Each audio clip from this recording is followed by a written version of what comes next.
All right. Well, let's see if we can find one or two more questions, and then we'll run as far away from this show as we can. I'm looking down this. Hey, this like our heads are on fire, ladies and gentlemen. This could be a fun topic. This was sent to CornyDriveThru@gmail.com from David. He didn't specify his last name here, so I won't say it, even though it's in his email. Hello, Jim and Brian. I've got a quick question. Who is the biggest liar in wrestling?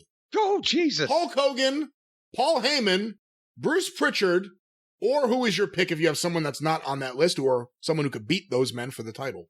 Oh, God. Well, I mean, see, now it's like the best worker in the business. Well, at what style? At what style of lie?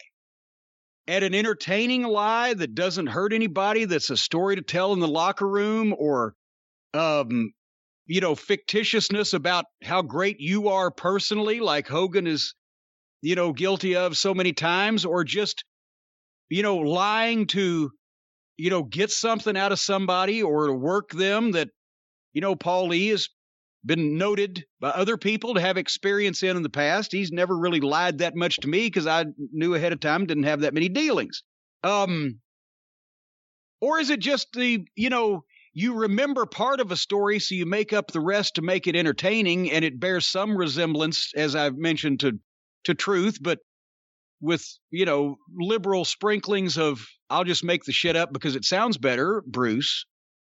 So there's no way to really crown someone the official king of all bullshit. I mean, we've talked about in the old days, Bobby Jaggers was a great fucking storyteller. He would tell stories on the plane about how he once almost married one of the Wilson sisters from Heart, or how he was racing a fucking Corvette one time and flipped it, and it flipped end over end and demolished the car, and he ended up sitting on the interstate still strapped into the seat holding the steering wheel, but there was no car around him. And I mean, but Paul Morton, Ricky Morton's father, I'm not even going to get started on some of Ricky's stories, but Paul Morton's story one time when I was like 16 years old, he was telling me and my mom how he got bald. He lost all his hair because he was on a ship that got hit with a landmine or whatever in World War II. And they put his head in a plaster cast for 6 months. And when they took the plaster cast off, he was bald, and he'd been that way ever since. And Paul Morton was busy because he was not only in the Navy in World War II, he was in the Merchant Marine. And I think at one point he may have been in the Army too. But so that's where Ricky gets it from. Yes, and they're the most entertaining stories that you will ever hear, and it doesn't hurt anybody. So it just depends. Wrestling is all about good lies and bad lies. The bad lies come from the promoters and the bookers and the people that underhandedly wanted people to do shit that might be not in their best interest because they wanted them to do it. But the good lies are all the stories that the guys used to tell in the locker room when they'd walk in, because that was all you had to do.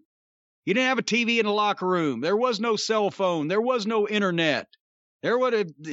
If somebody brought a transistor radio in, that may be unusual. You sat there and stared at each other's Peters and told fucking ridiculous stories. And that's why everybody used to be a good promo. And now that's why nobody's a good promo, because nobody tells good stories. But so there's good lies and there's bad lies.